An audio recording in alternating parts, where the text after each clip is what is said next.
In 1992, villagers in eastern China drained a pond said to be bottomless and found 24 caverns cut into solid rock, with no record of who built them or why.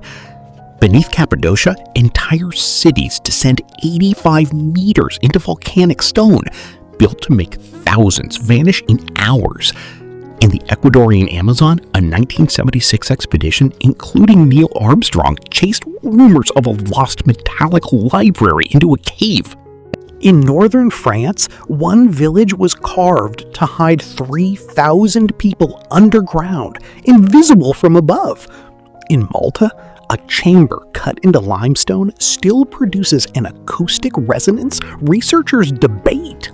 In Georgia, a monastic city spread through a cliff face until an earthquake tore away part of the facade and exposed chambers that had once been deeper inside the rock. 7 places, 7 reasons to disappear underground.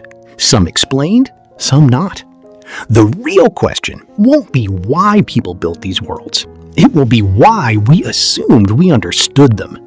Underground City is the title used to sell these places, but the 7 locations ahead are not the same kind of place. Some are chambers cut for a purpose no one recorded. Some are defensive cities built to hide populations from armies. Some are shelters. Some are graves. Some are monasteries carved into cliffs. One is a natural cave a modern legend was built on top of. The architecture changes every time. The pattern does not. When the surface grew too dangerous or too small to protect what mattered, people went down. Chapter 1. Longyou, the Caverns with no recorded purpose. Before 1992, the ponds near the village of Xi'an in eastern China were just ponds. Deep, still, and, according to local legend, bottomless. According to the widely repeated Discovery account, that was the year villagers began draining them and exposed the entrances to enormous artificial caverns. Beneath the water was a cavern, hand-carved, with a stairwell curling down into darkness. Then another cavern was found nearby, then more. Today, 24 of these caverns are known, cut into soft sandstone hills that show no trace of what lies beneath them from the surface. Step inside one and the scale stops making sense. Ceilings rise as high as a 6-story building. Stone pillars, left in place by the excavators, support the roof at precise intervals. Every surface, walls, ceilings, columns, is covered in parallel chisel marks, evenly spaced, running in the same direction, floor to ceiling. Whoever did this did not carve randomly. They followed a system. Research commonly places their excavation roughly 2 millennia ago, but there is a problem. No surviving construction record clearly identifies their builders, date, or original purpose. No dynasty claims them. For something this large, that silence is unusual. So archaeologists are left with a structure and no explanation. There is no confirmed evidence that anyone actually lived here. No trace of a settlement above or around the caverns to explain who the labor force was working for. Some suggest they were ancient quarries, and the geometric holes are simply what's left after centuries of stone extraction. Others argue the layout, the single entrance shafts, the drainage-friendly grading, the total absence of careless tool marks points toward a designed space, not a byproduct. What almost no one believes anymore is that the caves formed naturally. The chisel marks alone rule that out. But here is what should unsettle you more than the scale. The 24 caverns sit close enough to each other that a connecting tunnel between any two would have taken a fraction of the labor already spent. And yet, no directly connecting passages have been identified between the known chambers. Each chamber shares the same construction language, the same pillars, the same chisel work, but stands physically separate from its neighbor. Whatever purpose these caverns served, it apparently required separation. Nobody currently knows why. What's clear is this. An organized labor force worked for what was likely years, cutting rock with hand tools without leaving behind a single written trace of what they were building, or why they never linked one chamber to the next. And Longyou is not even the strangest reason people have gone underground. Because on the other side of a mountain range, an entire civilization did the opposite. They didn't dig for an unknown purpose. They dug to vanish completely on command. Chapter 2. Derinkuyu and Caverns, the cities built to disappear. In central Turkey, the ground looks ordinary. Soft volcanic rock, dry hills, scattered stone chimneys carved by wind. What most visitors never notice is what's underneath. According to the widely repeated discovery story, in 1963, a homeowner renovating a basement broke through a wall and found a passage. The passage led to a room. The room led to more tunnels. He had broken into a city. Derinkuyu descends roughly 85 meters below the surface, spread across at least 8 excavated levels, with sections that remain closed to the public and possibly still unmapped. At its deepest, the city held stables, storage rooms, wine presses, communal kitchens, a school with a barrel-vaulted ceiling, and chapels carved directly into the rock. More than 50 ventilation shafts, some dropping over 50 meters straight down, kept fresh air circulating through every level, even where no natural light could reach. And then there are the doors. Massive circular stones, some weighing hundreds of kilograms, built to seal each level from the inside. An attacker who forced their way in would find a wall of stone rolled shut behind the next corridor, with no way to move it from their side. This wasn't a hiding place, it was a machine built for controlled retreat. Nearby, the underground city of Caverns spreads wider instead of deeper, connected, some accounts say, to Derinkuyu by a tunnel running several kilometers between them. That connection has never been fully mapped or confirmed as continuous, and much of it may simply be collapsed or unexcavated. What is confirmed is that dozens of similar underground settlements exist across the wide region in varying states of completion. Nobody built this in a single generation. The earliest excavation may reach back toward the first millennium BCE, but the scale visible today, the chapels, the extensive ventilation, the multi-level defensive engineering, points to major expansion much later, particularly during the Byzantine era, when Christian communities used these cities to disappear during periods of raiding and religious persecution. That's the detail worth sitting with. This was not one city, built once by one people for one reason.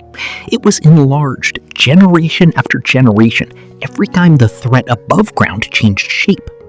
Each era added rooms, sealed new doors, dug new shafts. A population could vanish from the surface within hours and survive below for extended periods. The question isn't just how they built it, it's how many times they had to use it.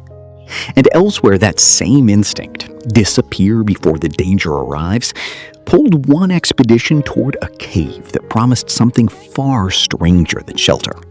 Chapter 3. Cueva de los Tallos, the cave that created a modern legend.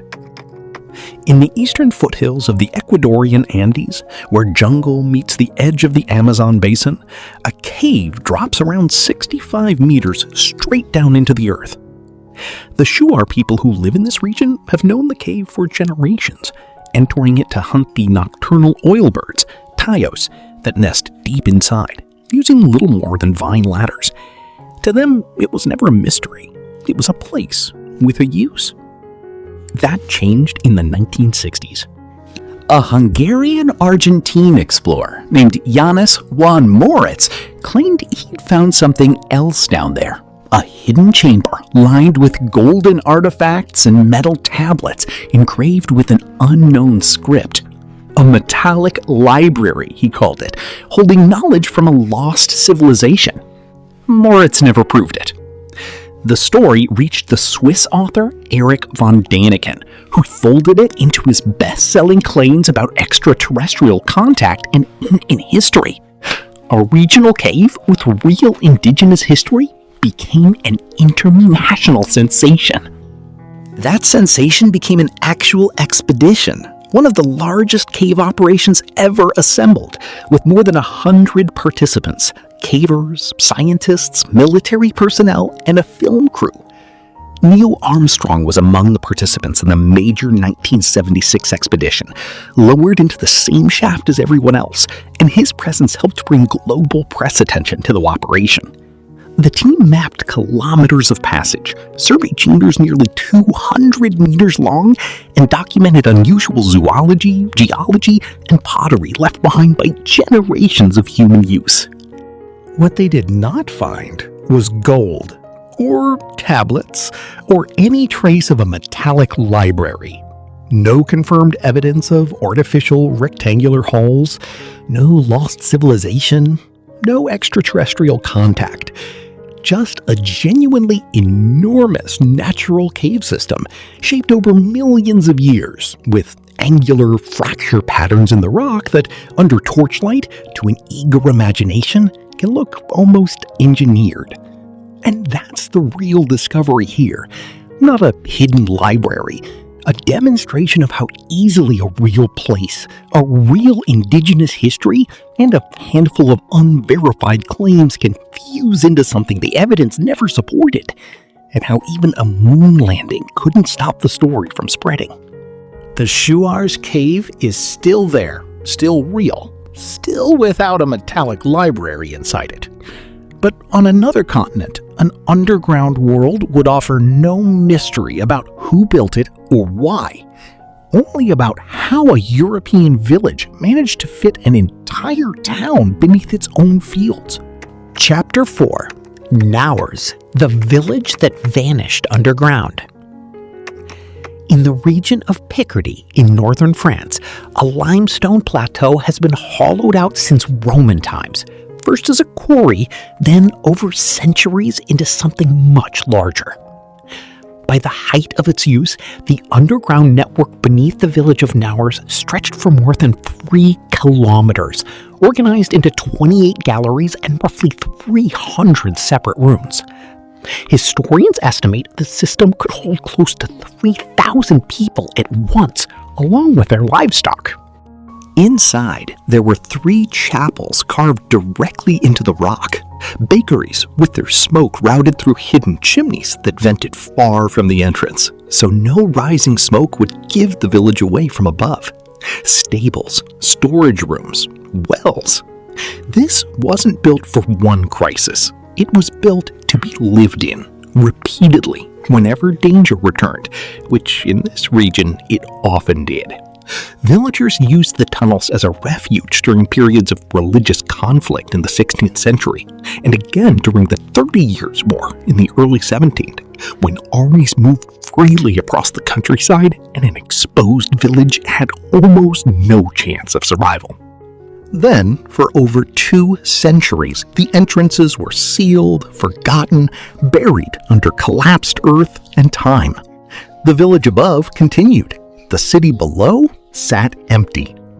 It wasn't until 1887 that a local priest, Abbé Danicourt, reopened the passages and began nearly 2 decades of excavation, eventually turning the site into a public attraction.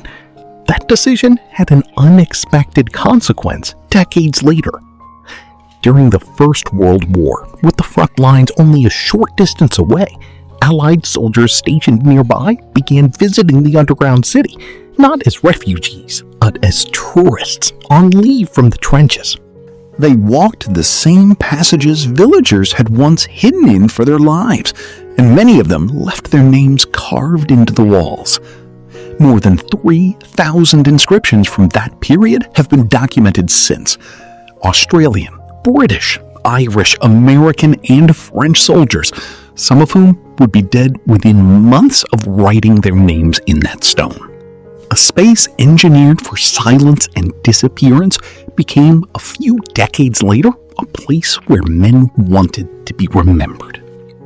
That contrast is the real strangeness of Naours. Not that it existed. Refuge systems like it existed across rural Europe, but that its entire design logic, built around hiding thousands of lives from view, ended up preserving thousands of individual names instead. Not every underground city was built to hide the living from danger, though. Some were built for people who no longer needed to hide from anything at all. Chapter 5: Nushabad, the defensive city beneath Iran. Near the city of Kashan in central Iran sits the small town of Nushabad. The modern rediscovery is commonly linked to an accidental breakthrough during construction, though accounts differ on the exact circumstances. What surfaced was Uyi, an underground defensive city commonly dated to the Sasanian era or its later phases, meaning construction may stretch back some 1,500 years, expanded and reused across the centuries that followed. Uii is built on 3 main levels, at depths ranging roughly from 4 to 18 meters. But depth isn't what makes it unusual. Its geometry is deliberately hostile to intruders.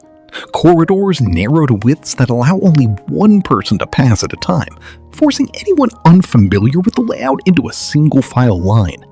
Hidden alcoves sit just off the main passage, positioned to give a defender height and surprise over anyone moving through blind. Some sections require crawling. None of it feels accidental. The system includes ventilation shafts, wells, and storage chambers, enough to let a population survive underground for an extended stretch during a raid, not just a few hours. The purpose was straightforward. When danger reached the surface, the city below could absorb the population and make every attacker's approach visible while keeping every defender's position hidden. Whether that design succeeded in any specific documented battle is difficult to confirm. Much of Nushabad's underground history survives in local tradition and partial written record, rather than a complete archaeological timeline. What is more firmly established is that the region endured recurring periods of instability, and underground refuge spaces like this one were reused and enlarged well into later centuries, adapting to whatever threat was current at the time. This wasn't a single structure completed on one order from one ruler in one century.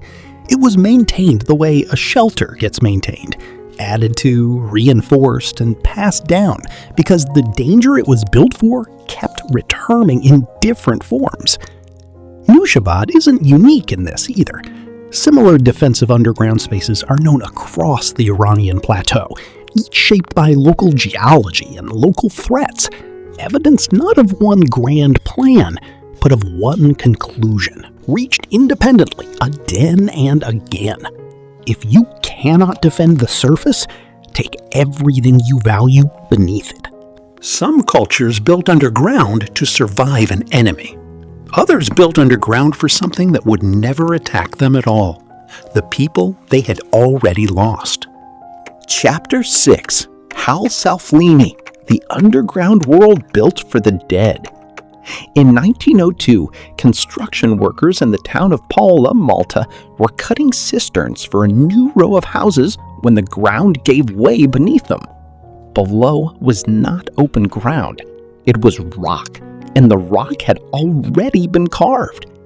What they'd broken into was the Ħal Saflieni Hypogeum, an underground complex used across roughly 2,500 years, from about 4,000 to 1,500 BCE, making its earliest phase older than the pyramids of Giza. Unlike every other location so far, this was not built for the living. It was built for the dead, and for whatever rituals accompanied them. Spread across roughly 500 square meters and 3 levels, The Hypogeum's deepest chambers are carved to mimic the architecture of Malta's above-ground megalithic temples. False doorways, corbelled ceilings, and curved niches, all reproduced entirely underground, in negative, using only stone tools. Older excavation records from the early 20th century point to the remains of several thousand individuals interred here over its centuries of use, alongside pottery, carved figurines, and ochre pigment used in what appears to have been ritual decoration. But the detail that keeps researchers coming back isn't the scale, it's the sound. One chamber, now known as the Oracle Room, produces an unusually strong resonance when a lone male voice speaks or sings inside it. Acoustic studies conducted in recent decades have measured that resonance concentrated around a narrow frequency band, close to 110 Hz, sustained and amplified by the room's curved walls in a way that doesn't look accidental. Some researchers argue the chamber's dimensions were deliberately shaped to produce this effect. Others are more cautious, pointing out that a small, hard-surface stone room will resonate at some frequency regardless of intent, and that a builder with no formal theory of sound could still stumble into it. The effect is measurable. Whether it was deliberately engineered for ritual remains debated. What's certain is this. Whoever built the Hypogeum didn't simply dig a hole to store bodies. They replicated their most sacred surface architecture underground in total darkness for an audience that would never see it in daylight. They built a monument meant to be experienced, not just viewed.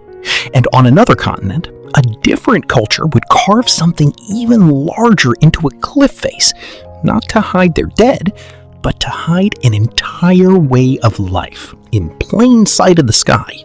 Chapter 7. Vardzia, the city the earth opened to the sky. In southern Georgia, above the Muktari River, a cliff face is covered in openings. Hundreds of them, arranged in tiers, running for nearly the length of the mountainside. From a distance, it looks like the rock itself has eyes. This is Vardzia, a monastic and defensive city carved directly into the cliff. Begun under King George III in the 12th century and expanded dramatically by his daughter, Queen Tamar, during what's remembered as Georgia's Golden Age. At its height, the complex held thousands of interconnected rooms across more than a dozen levels. Churches, monastic cells, storerooms, a bakery, wine cellars carved deep enough to hold a constant cool temperature, and an irrigation system running water through the mountain. Its spiritual center, the Church of the Dormition, still holds 12th century frescoes, including one of the only surviving contemporary portraits of Queen Tamar herself, a rare direct link to a ruler most Georgians know only through legend.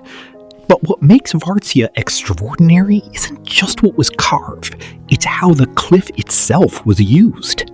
Georgian rulers treated the rock face as building material, sanctuary, and fortification at once. Internal passages linked chambers, so movement between levels rarely required stepping outside. Storerooms, cellars, and defensive positions were cut into the same stretch of stone as the church and the monastic cells, giving the complex spiritual and strategic weight along a single cliff face, strategically positioned above the Mkvari River. Vardzia was designed to use the cliff as architecture, shelter, monastery, and defense. The same geology that protected it eventually failed. In 1283, roughly 70 years after Queen Tamar's death, a major earthquake destroyed large sections of the cliff facade and exposed chambers that had previously been deeper inside the rock. Rooms, passages, and carved openings that once sat behind more stone became visible from the valley below in the layout visitors still see today. Vardzia was raided and gradually abandoned as a population center in the centuries that followed, though a small monastic community remains active there today.